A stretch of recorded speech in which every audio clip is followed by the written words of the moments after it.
Hello everyone, welcome back to this new video. साथियों, आप सभी का स्वागत है इस नए वीडियो को। खासकर यूपीपीसीएस और आरओ के लिए ये वीडियो बहुत ही इंपॉर्टेंट है। जैसा कि आप देख पा रहे हैं, उत्तर प्रदेश बजट। तो साथियों, आज की वीडियो हम लोग बात करेंगे उत्तर प्रदेश का जो स्पेशल बजट है। और इससे जो है, क्योंकि स्टेट स्पेशल जो एग्ज़ाम है, जैसे पीसीएस हो गया, अपना आरओ हो गया, तो यहाँ से 2 से 3 प्रश्न पूछे जाने की संभावना रहती है। ठीक है, 2 से 3 प्रश्न आपको डायरेक्ट मिल जाएंगे यहाँ से। So that's why we are going to talk about this budget. ठीक है, सो बहुत ही इंपॉर्टेंट है यहाँ का सेशन। और इस बजट को करने के बाद से इस बात से आप श्योर रहिए कि आपका एक भी क्वेश्चन यहाँ से गलत नहीं होगा। सारे वो पॉइंट्स यहाँ कवर हैं, सारे डेटाज आपको मिल जाएंगे। ठीक है, पीडीएफ के लिए मैं बता दूँ, आप टेलीग्राम चैनल ज्वाइन कर लीजिएगा। और बेहतर ये होगा कि आप क्लास के साथ नोट्स बना लें। ठीक है, क्लास के साथ नोट्स बना लें और क्लास को 1 से 2 बार आप सुन लीजिए। इसके बाद आपका कंप्लीट एकदम से तैयार हो जाएगा। ठीक है, तो बजट को देखेंगे, वन बाय वन सारे पॉइंट्स देखेंगे, ताकि अभी आने वाले एग्जाम से आपके एक भी प्रश्न गलत ना हो। उसके साथ साथ बता दें, अभी पीसीएस और आरओ के लिए बहुत सारी इंपॉर्टेंट वीडियोस चैनल पर अवेलेबल है। अब जाइए टू द पॉइंट, आपको जेन्युइन कंटेंट मिलेगा। वो चीज़ें आपको खास करके मैं एम्फेसाइज करूँगा आपको बूस्टर सीरीज़ के लिए, जो इस चैनल पर आपको मिल जाएगी, और टेस्ट सीरीज़। वो चीज़ों का आप मिस बिल्कुल नहीं करेंगे। ठीक है, और आपकी फर्दर कोई क्वेरीज है, कोई ऐसा टॉपिक है जिसको आपको लगता है प्रश्न बन सकते हैं, तो उसके लिए आप कमेंट जरूर कीजिएगा। उस पर कोशिश किया जाए कि उसको क्लास लेकर आपको बता दिया जाए। चलिए स्टार्ट करेंगे आज के अपने सेशन को, उत्तर प्रदेश बजट। ठीक है, तो साथियों देखो, उत्तर प्रदेश बजट है। बजट में बेसिकली 2-3 तरीके से प्रश्न पूछे जाते हैं, पहले उसको समझ लीजिए, फिर आगे बढ़ते हैं। पहला चीज़ तो कुछ योजनाएँ होती हैं, ठीक है, बजट में जिनको आवंटन किया जाता है, उस आवंटन को पूछा जाता है। उसके बाद से बजट का क्या इस बार लागत है, क्या महंगाई रही, ठीक है, मुद्रास्फीति है ना, बाकी क्या उतार चढ़ाव रहा, इतने का बजट रहा, ये सब चीज़ें पूछी जाती है। तो 1 बाय 1 करके सारी चीज़ों को देखेंगे, शुरू से लेके आप अंत तक कंप्लीट देखिएगा। और देखने के बाद से फिर आपको लगेगा कि हाँ, यहाँ से कोई क्वेश्चन आपका छूटने वाला नहीं है। तो सबसे पहला पॉइंट हम देखेंगे इस बजट में, उत्तर प्रदेश स्पेशल के इस बजट में देखिएगा। पहला पॉइंट है कि 5 फरवरी को, ठीक है, 5 फरवरी 2024 को उत्तर प्रदेश सरकार अपना बजट पेश करती है। इसमें वित्त मंत्री कौन है? सुरेश कुमार खन्ना। इनका नाम याद रखिएगा। यहाँ से 2 पॉइंट है। पहली बात तो ये डेट एकदम याद रखिएगा, 5 फरवरी। स्टेटमेंट करके आपसे पूछ लेगा सीधा सा कि हाल फिलहाल में जो उत्तर प्रदेश का बजट पेश हुआ, एक स्टेटमेंट देगा, 6 फरवरी 2 फरवरी कर देगा, तुरंत कन्फ्यूज़ हो जाएंगे आप। तो ये डेट इंपॉर्टेंट है, 5 फरवरी। ठीक है, और वित्त मंत्री कौन है ये हमें ध्यान रखना है, सुरेश कुमार खन्ना जी। ठीक है, वित्तीय वर्ष जो है 24-25 के लिए बजट का अनुमान प्रस्तुत किया है। तो ये 2 पॉइंट हमें क्लियर रखना है, 5 फरवरी और वित्त मंत्री सुरेश कुमार खन्ना। उसके बाद से इस बार का बजट का कितना अनुमान रहा है उसको देखेंगे। ठीक है, बजट का अनुमान कितना रहा है साथियों, इस बार का बजटरी जो लोकेशन देखेंगे वो है लगभग 7,36,000 करोड़ का है। ठीक है, इतने करोड़ का है, और ये डेटा आपको एग्जैक्ट याद रखना है। ठीक है, और इस बजट में आप बात करें तो कितने की नई योजनाएं शामिल की गई हैं, ठीक है, तो लगभग 24,863, ठीक है, करोड़ रुपए की यहाँ पर नई योजनाएं शामिल की गई हैं। तो ये भी पॉइंट महत्वपूर्ण है कि कितने की इसमें बजट में नई योजनाएं शामिल की गई हैं। तो आप देखेंगे 24,863 करोड़ की योजनाएं शामिल की गई हैं। ये फैक्ट के तौर पे आपको चीज़ें डेटा याद रखना पड़ेगा। ये आपको प्रीलिम्स में तो काम आएगा, जब आप मेंस लिखने जाएंगे वहाँ भी आपको इस चीज़ की ज़रूरत पड़ेगी। फिर जब तो बता रहा है कि पिछले वर्ष में कितना का था, तो वो पिछले वर्ष का उतना इंपॉर्टेंट नहीं, इस वर्ष का ध्यान रखिएगा। बजट का टोटल अनुमान कितना रहा है, ये डेटा आपको एकदम कंठस्थ होना चाहिए, कितने का ये बजट इस बार का पेश हुआ है। ठीक है, उसके बाद से जो उत्तर प्रदेश सरकार जो है बजट का इसका आकार बढ़ा है, वो उसका एक विवरण यहाँ दे रहा है। ठीक है, तो वो विवरण हमें उतना ध्यान नहीं देना है। जैसे ग्राफ के माध्यम से अगर हम देखें तो आप समझिएगा यहाँ पे उत्तर प्रदेश का बजट जो है किस तरीके से बढ़ा है लगातार। एक समय था जब 21-22 में बजट का आकार आप देखेंगे 5,50,000 करोड़ के आसपास का था। ठीक है, फिर 22-23 इस तरीके से ग्राफ बढ़ता गया, और आज इस बार जो है 24-25 में आपको बजट देखने को मिल रहा है लगभग 7,36,000 करोड़ के आसपास का बजट देखने को मिल रहा है। तो ठीक है, जैसे जैसे समय बीत रहा है, इकोनॉमी ग्रोथ कर रही है, तो नो डाउट कि ये बजट भी बढ़ेंगी और बजट का एक्सपेंडिचर भी बढ़ेगा। ठीक है, उसके साथ इसमें अगला पॉइंट है, ये बजट का सार है जो कंप्लीट, इसमें आपको उतना कोई ध्यान नहीं देना है।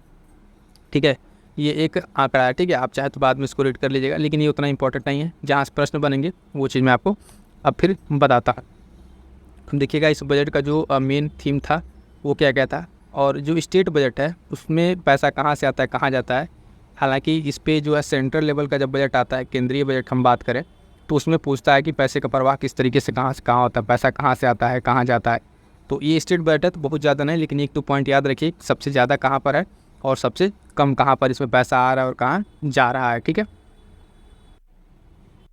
तो देखिएगा जो रुपया कहाँ से आ रहा है, तो राज्य सरकार के पास, उत्तर प्रदेश सरकार के पास ये पैसा जो आ रहा है उसमें बताया गया लगभग 37% के आसपास जो है राज्य का अपना खुद का राजस्व कर है, जो टैक्सेशन राज्य सरकार लगा रही है। उसके बाद से देखेंगे कि इसमें जो दूसरा है केंद्रीय कर अंतरण, ठीक है, सेंट्रल लेवल से जो टैक्स मिला वहाँ से, फिर जो सहायता मिल रही है वहाँ से। तो 2-3 पॉइंट ये देख लिए। अब देखिएगा कि जो पैसा उत्तर प्रदेश सरकार का है कहाँ खर्च हो रहा है, वो सारे पॉइंट्स एक बार देख लीजिए। तो ध्यान दीजिएगा, पूंजीगत व्यय में जा रहा है 21% लगभग पैसा। ठीक है, कर्ज की अदायगी में 5.4%, ये पॉइंट इंपॉर्टेंट है, पूछ सकता है कर्ज की अदायगी में प्रदेश सरकार का पैसा कितना जा रहा है। ठीक है, उसके बाद से एक इंपॉर्टेंट पॉइंट जो देखेंगे पेंशन का, देखिए ध्यान रखिएगा 11.7% पेंशन में जा रहा है। ठीक है, और उसके बाद से सब्सिडी में भी आप देखेंगे यहाँ पर 3.8% जा रहा है। सरकार से जो अनुदान प्राप्त हो रहा है उस वहाँ पे 9% जा रहा है, और कर्मचारियों की सैलरी वगैरह ये उतना ध्यान नहीं भी देंगे तभी काम चलेगा। लेकिन 2-3 पॉइंट जैसे बताया, पेंशन वाला, ठीक है, सब्सिडी वाला ध्यान रखिएगा, और कर्ज की अदायगी, और सबसे ज़्यादा कहाँ जा रहा है, पूंजीगत व्यय में पैसा जा रहा है। ठीक है, अब आइए देखते हैं जो बजट है, ठीक है, उसके कुछ महत्वपूर्ण बिंदुओं को देखते हैं, जो जहाँ से सीधे प्रश्न, यहाँ से सीधे सीधे प्रश्न बनेंगे। प्रमुख आर्थिक बिंदु क्या है बजट 2024-25 के? तो आप देखेंगे कि पूंजीगत जो परिव्यय है उसमें वृद्धि हुई है 6.19% की। सीधे सीधे पॉइंट ऐसे एकदम बुलेटिन पॉइंट बनाकर आप नोट्स बना लीजिएगा, ये पॉइंट्स आपको डायरेक्ट एग्जाम में देखने को मिलेंगे। ठीक है, तो ये प्रश्न आपके गलत नहीं होने चाहिए। यहाँ से मैं बता रहा हूँ, यहीं से अगर प्रश्न बनता है तो एक प्रश्न आपसे यहाँ से तैयार है आपका एक प्रश्न, इसको बिल्कुल गलत ना कीजिएगा। और ये डेटा के रूप में ऐसे पूछेगा, 10 देकर आपको ऑप्शन बनाएगा। तो बात करें तो हम लोग पूंजीगत परिव्यय में वृद्धि हुई 6.19% की। राजस्व का जो GSDP का प्रतिशत है वो कितना इसमें हुआ है, लगभग 2.97%। राजकोषीय घाटा ये मोस्ट इम्पॉर्टेंट है, सबसे ज़्यादा अगर इसमें कोई इंपॉर्टेंट है तो राजकोषीय घाटा ये 3.4, ठीक है, 6% ध्यान रखिएगा। सबसे ज़्यादा इंपॉर्टेंट है यही कि राजकीय फिस्कल डिफिसिट कितना हो रहा है, तो GSDP का लगभग 3.46% है। सबसे मोस्ट इंपॉर्टेंट डाटा यही है आपका यहाँ पर। ठीक है, उसके बाद से ऋण और बाकी अदर चीज़ें जो है उसके प्रबंधन में क्या है, 3.5% है, RBM का जो सीमा को रखा गया है। ठीक है, और ऋण में देखेंगे ये सब चीज़ें यहाँ पे लाख करोड़ में आपको 32.7 लाख करोड़ में देखने को मिल रही हैं। लेकिन सबसे ज़्यादा दो चीज़ मैंने बताया क्या, राजकोषीय घाटा एकदम रट जाइए यहाँ पे 3.4, ठीक है, 3.46%, और ये पूंजीगत व्यय में वृद्धि 6.19% है। ठीक है, उसके बाद से आगे बढ़ते हैं। अब क्या है कि ये चीज़ हमने जान लिया, उसके बाद सब देखते हैं कि बजट जो है समावेशी विकास के लिए बजट में कौन कौन सी नई योजनाएं लाई गई हैं, उन योजनाओं पे क्या क्या किस तरीके से एक्सपेंडिचर है, तो वो देखिएगा।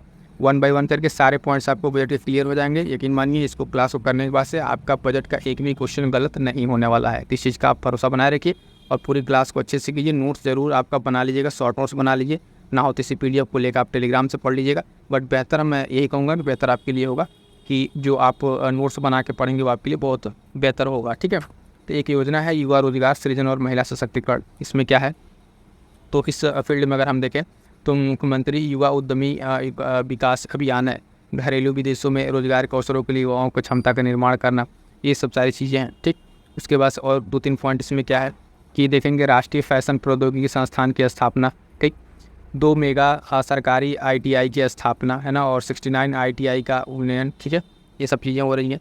स्पोर्ट और साइंस एंड जो इंजरी सेंटर की स्थापना हो रही है।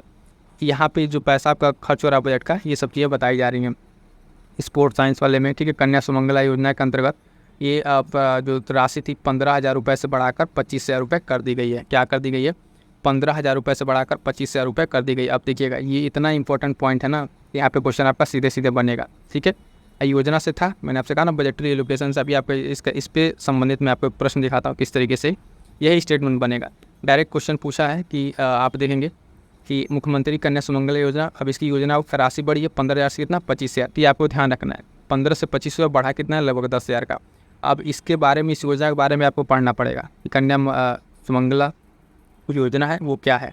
इस तरीके से एक अलग हम वीडियो बना दिए हैं जिसमें कंप्लीट सारे सेंट्रल गवर्नमेंट और राज्य सरकार की जो योजनाएं हैं, ठीक है, उसमें कंप्लीट आपको मिल जाएगा। और वहाँ पर इतनी बेहतरीन तरीके से आपको पूरी क्लास ली गई है, एक भी क्वेश्चन आपका गलत नहीं होगा।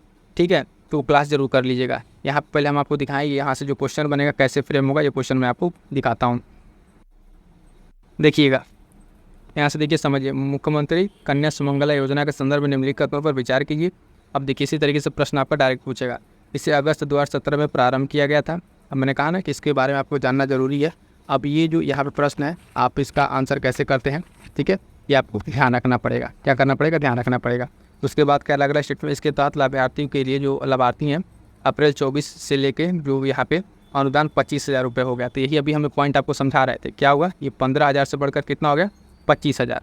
और जो अब इसका स्टैटिक पार्ट अगर आप पढ़े होते तो आपको पता होता है कि योजना कब प्रारंभ की गई है। हालांकि चलिए यहाँ पे मैं आपको क्वेश्चन क्लियर कर दे रहा हूँ। यहाँ पे देखिए योजना 2017 में न प्रारंभ हो गई, 2019 में प्रारंभ होगी, ठीक है, वही है। पूछ रहा है कौन सा सही है, तो आप देखेंगे पहला तो हमारा स्टेटमेंट यहाँ पे गलत हो जाएगा, पहला गलत हो जाएगा, दूसरा सही है, केवल सी यहाँ पे राइट आंसर हो जाएगा।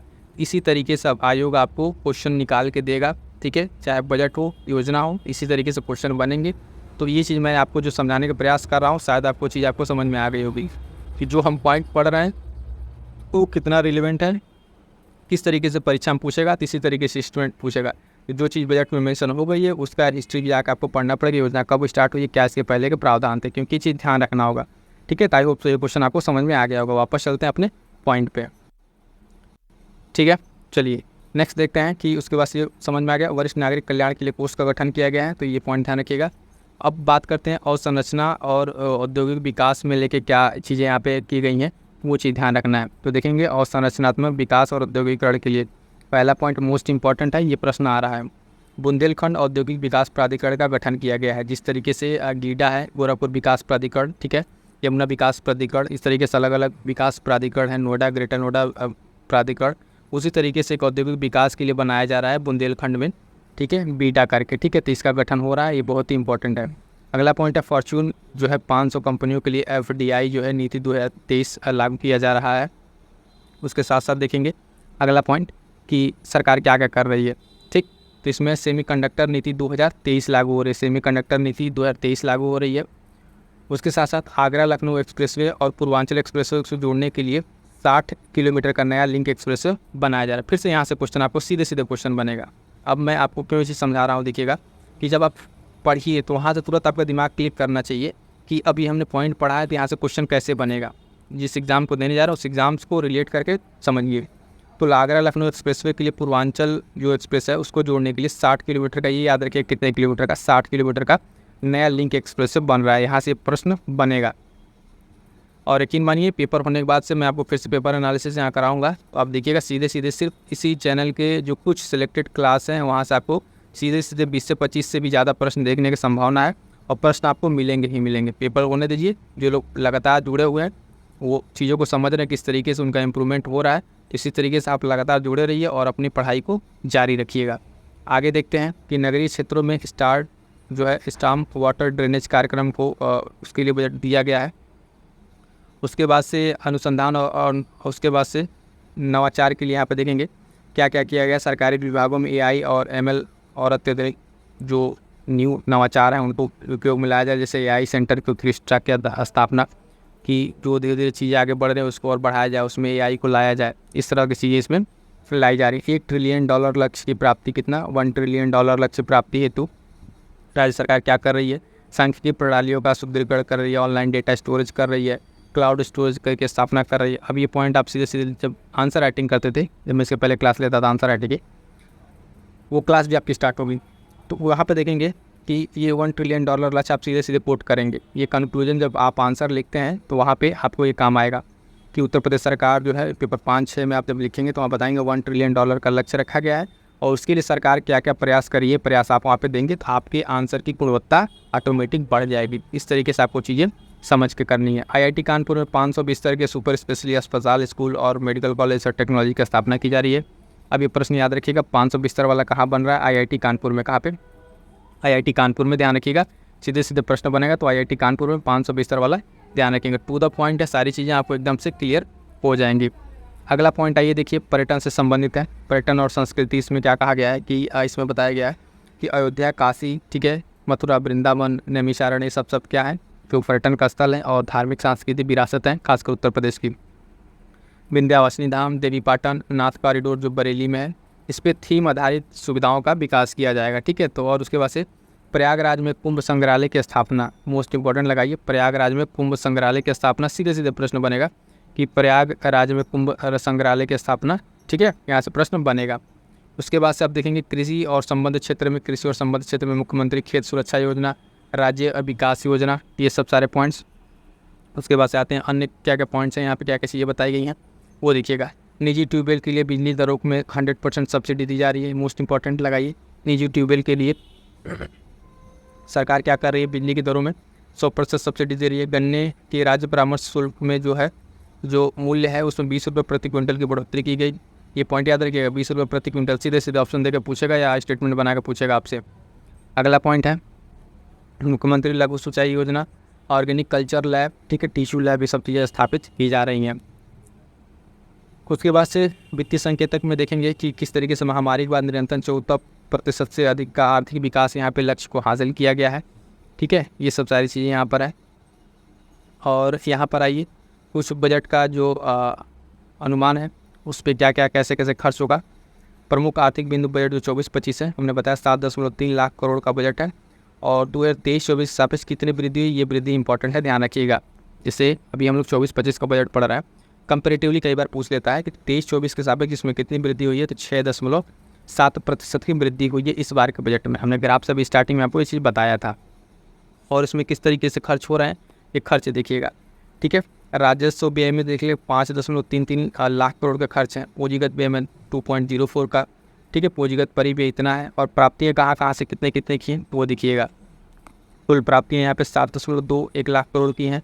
राजस्व प्राप्ति में 6.07, ठीक है। और ये कितना है, पूंजीगत प्राप्ति 1.14, ठीक है। तो इस तरीके से राज्य और अपने कर टैक्सेशन 2.70 प्राप्त कर रहा है। तो ये सब सारी चीज़ें आई होप कि क्लियर हो गई हैं। आगे आइए देखते हैं फिर से ये आर्थिक विकास का जो ग्राफ है, क्या आप इसको समझिए कि ये ग्राफ महामारी के बाद से कैसे 14% का ग्राफ हासिल किया है। तो आप देखिएगा 2020-21 में इसका जो ग्राफ था लगभग 17.05 था, और ये ग्राफ बढ़ के अभी कहाँ गया 14.99% के आसपास पहुंचा हुआ है, ठीक है। तो ये इसका एक ग्राफ है जीडीपी का लेके, ठीक। आइए अगला पॉइंट देखते हैं इसमें अब क्या क्या रह गया है। अभी इसमें एक पॉइंट और आएगा जिसमें सारी स्कीम्स और सेक्टर्स, जो सेक्टर्स हैं अभी आगे आएगा, उस पर कितना कितना बजट सा एलोकेशन किया गया है वो बहुत ही महत्वपूर्ण है, तो उस चीज़ को ध्यान रखना है। एक पॉइंट ये देखिएगा कि यहाँ पे क्या कह रहा है, देखिएगा कि बजटीय अनुमान की ग्रीन टैगिंग करने वाला भारत का पहला राज्य बना है। ये मोस्ट इंपॉर्टेंट लगाइए, भारत का पहला राज्य बना है उत्तर प्रदेश। इसमें क्या बातें कही गई हैं, तो पर्यावरण अनुकूल वित्तीय नीतियों का निर्धारण कर रहा है, ठीक है, इको फ्रेंडली चीज़ों को प्रमोट कर रहा है खासकर उत्तर प्रदेश। इसमें क्या क्या इसकी नीतियाँ हैं, सतत विकास के लक्ष्यों को प्राप्त करना, ठीक, स्वच्छ पर्यावरण एवं प्राकृतिक संसाधनों के संरक्षण पर बल देना, इसमें काम कर रहा है सरकार। पर्यावरणीय जो उन्मुखी जो नीतियाँ उनका निर्धारण करना और स्थिति स्थापक पर्यावरण का सुनिश्चितीकरण करना। तो ये पॉइंट यहाँ से बहुत ज़्यादा आपका प्रीलिम्स में नहीं बनेगा, ठीक है, ये आपका मेंस का पॉइंट है, मेंस में लिखने वाला क्या क्या सरकार की नीतियाँ हैं। लेकिन प्रीलिम्स के लिए ये चीज़ ध्यान देखिएगा, ग्रीन टैगिंग करने वाला क्या है, भारत का पहला राज्य बना, ये प्रीलिम्स आपका पूछा जाएगा, ठीक है। तो मोस्ट इंपॉर्टेंट लगाइएगा इसको, यहाँ से प्रश्न बनेगा। आइए आगे बढ़ते हैं और कुछ राज्य का ये व्यय है, ठीक है, इस पर इतना ध्यान देना। ये पॉइंट देखिए, अब यहाँ पे देखिए जो विभागीय आवंटन है ये बहुत ही महत्वपूर्ण है, ठीक है। जो महत्वपूर्ण पॉइंट की मैं बात कर रहा था वो पॉइंट आ गया है, ध्यान दीजिए। प्रमुख विभागों में कितना कितना आवंटन किया गया है, और इसके बाद हम लोग देखेंगे कि योजनाओं में कितना कितना आवंटन किया गया है। ये याद रखिएगा, यहाँ से प्रश्न आपको देखने को मिलेगा। पिछली बार 3 से 4 प्रश्न इसी तरीके से थे और वो पूछे गए थे इसी तरीके से डेटा पर आधारित। प्राथमिक शिक्षा में अगर बात करें सारा पैसा जो है करोड़ों में है, ठीक है। आवंटन प्राथमिक शिक्षा में अगर आप देखेंगे लगभग 76,000 करोड़ के आसपास पैसा यहाँ दिया गया। ऊर्जा में देखेंगे 57,000, ठीक है। उसके बाद से पुलिस विभाग को 39,000, लोक निर्माण विभाग में 34,000 के आसपास, स्वास्थ्य परिवार कल्याण वाला याद रखिएगा और शिक्षा वाला याद रखिएगा, 2 चीज़, ठीक है। स्वास्थ्य परिवार कल्याण में लगभग 27,000 के आसपास है ना, 27,000 ये करोड़ में है।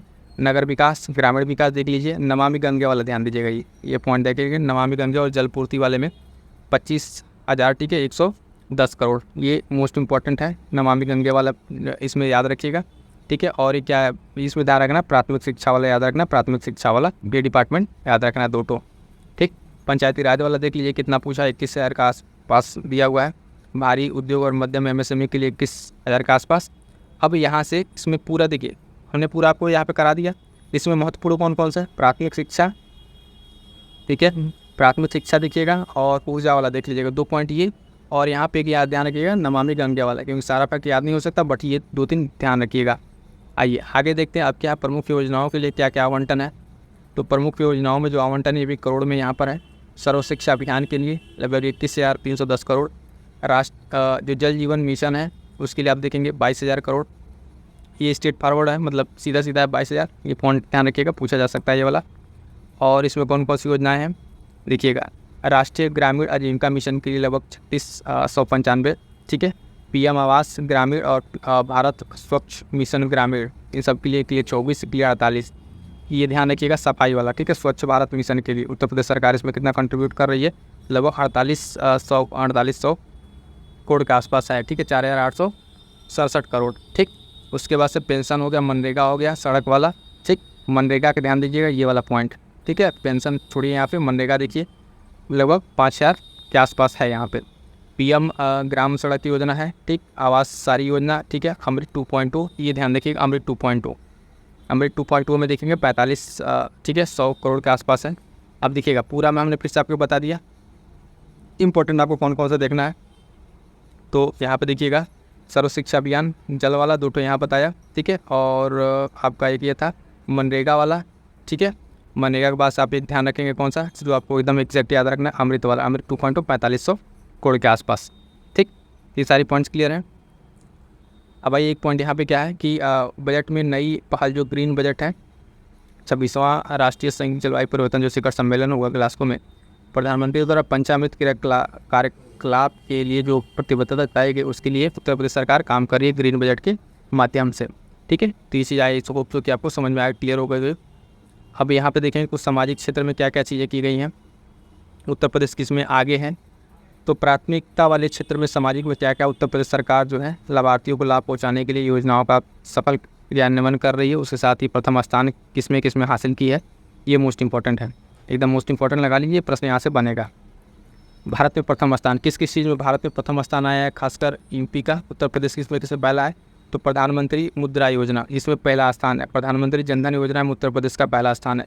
PM स्वनिधि योजना में, प्रधानमंत्री सुरक्षा बीमा योजना, प्रधानमंत्री अटल पेंशन योजना, ये जो आपके देख पा रहे हैं यहाँ पे 5 है। इसमें क्या है, उत्तर प्रदेश जो है पूरे भारत में क्या है, नंबर 1 है। भारत में नंबर 1 इन सब चीज़ों के इम्प्लीमेंटेशन में भारत में प्रथम स्थान पे क्या है, यहाँ पे उत्तर प्रदेश आपको देखने को मिलेगा। फिर से एक बार ध्यान से सुनिए, प्रधानमंत्री मुद्रा योजना, प्रधानमंत्री जनधन योजना, PM स्वनिधि, प्रधानमंत्री सुरक्षा बीमा योजना, और इसके साथ साथियों क्या, प्रधानमंत्री अटल पेंशन योजना। तो 5 याद रखिएगा जिसमें उत्तर प्रदेश का पहला स्थान है, ठीक। उसके साथ 1-2 जगह यहाँ पे दूसरा स्थान है, जैसे कि दूसरा स्थान थोड़ा सा ध्यान रख लीजिएगा, मैं भी पूछ ले, प्रधानमंत्री जीवन ज्योति बीमा योजना, ठीक है। और उत्तर प्रदेश का जो DBT परफॉर्मेंस रैंकिंग है इसमें दूसरा है, ठीक। और इसके बाद से ये 2 चीज़ें यहाँ पे दूसरा है। आगे और क्या क्या यहाँ पे प्राथमिकता के लिए किया गया है उत्तर प्रदेश सरकार द्वारा, तो देखिएगा प्राथमिकता वाले जो प्रमुख क्षेत्र है आर्थिकी, उसके विकास के लिए क्या क्या सरकार कर रही है, कितना का आवंटन की है, ये इंपॉर्टेंट है, ठीक है। ये भी मोस्ट इंपॉर्टेंट है। यहाँ से देखिए किसके लिए जो डायरेक्ट बहुत बड़ी परियोजनाएं हैं आर्थिकी के क्षेत्र में उत्तर प्रदेश में होने वाली, उसके लिए यहाँ पे चीज़ की गई है। तो बजट 24-25 में इतने लाख करोड़ रुपए के यहाँ पे किया गया है। जो जेवर है एशिया का सबसे बड़ा हवाई अड्डा बन रहा है, उसके लिए आप देखेंगे 1150 करोड़ रुपए का आवंटन है। तो मोस्ट इंपॉर्टेंट लगाइएगा ये चीज़, यहाँ का हर एक पॉइंट आपको इंपॉर्टेंट होगा। एक्सप्रेसवे और उसके बाद से NH के लिए लगभग 500 करोड़। औद्योगिक नोड्स की कनेक्टिविटी आगरा लखनऊ जो पूर्वांचल एक्सप्रेसवे है, ठीक है, इन सब चीज़ों के लिए कितना है आपका यहाँ पे, सारी चीज़ों के साथ साथ 500 करोड़ का आवंटन किया गया है। उसके बाद से राष्ट्रीय ग्रामीण स्वास्थ्य मिशन के लिए 7350 करोड़, और 14 नए मेडिकल कॉलेज खोलेंगे, उसके लिए आप देखेंगे 964 करोड़। ये बहुत ही इंपॉर्टेंट है, 4 डेटाज आप हम देखेंगे पहले। 14, एक तो पहले ध्यान देंगे 14 नया मेडिकल कॉलेज बन रहा है, ठीक है, ये नंबर याद रखिएगा कितना, 14 मेडिकल कॉलेज 964 यहाँ पर बन रहा है, ठीक है। 964 करोड़ का आवंटन है। और ये जेवर वाला याद रखिए 1150, और इसके लिए 500, 7350, ये आपको ध्यान रखना है, ठीक है। उसके बाद से और क्या क्या है यहाँ पे, कुछ इसके जो रैंकिंग है इसमें देखते हैं, कुछ ध्यान रखने वाला है। तो 22 तक का है, आगे बढ़ते हैं इसमें। और PMY इसमें कितने जो आगे बढ़ा है, इसमें कितना का आवंटन हुआ है, ये सब सारी चीज़ें हैं, ठीक है। इसको आप स्किप भी कर देंगे तो काम चल जाएगा उस संरचना के लिए, ठीक है। तो चलिए यहाँ तक जो है आपका कंप्लीट हो गया है ना, कंप्लीट बजट आपका हो गया है साथियों। जितना हो सका बेहतर से बेहतर कंटेंट आपको कराया गया है। आई होप कि इतना करने के बाद से आपके परीक्षा में कोई भी प्रश्न जो है यहाँ से गलत नहीं होंगे। ठीक है, आपके फर्दर कोई डाउट्स हैं आप कमेंट जरूर कर दीजिएगा। और परीक्षाएँ बहुत नज़दीक है, ज़्यादा से ज़्यादा रिवीजन करते रहिए। ठीक है, और अपने आप को पॉजिटिव बनाए रखिए। ठीक है, बिल्कुल घबराना नहीं है अपने आप को। जब इतने दिन आपने मेहनत किया है तो होप्स हो कि आपका परीक्षा भी बहुत अच्छा जाएगा, इस चीज़ का विश्वास बनाए रखिए और एक अच्छे डायरेक्शन में। ठीक है, अच्छी पढ़ाई के साथ, रिवीजन के साथ और अच्छी हेल्थ के साथ। ठीक है, हेल्थ का काफ़ी ध्यान रखिएगा, रिवीजन करते रहिए, पढ़ाई करते रहिए। ठीक है, मिलते हैं तब तक किसी नेक्स्ट वीडियो में। धन्यवाद।